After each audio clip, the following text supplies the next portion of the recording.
Ана се събуди в тъмната стая, сърцето й биеше лудо. Чу се тих шум, нещо се влачеше по дъските на тавана. Тя стисна одеялото и се заслуша. Звукът се повтори, бавен, настойчив, сякаш някой вървеше горе, но къщата беше заключена, а тя живееше сама от месеци. Преброи стъпките.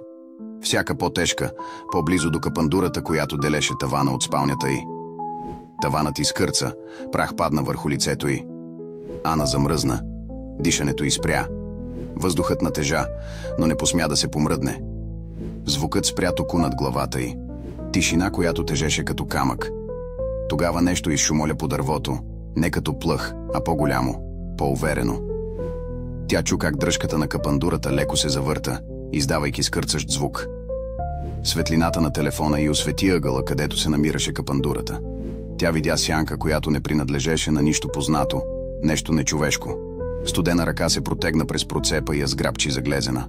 Ана се опита да извика, но звукът се задави в гърлото й.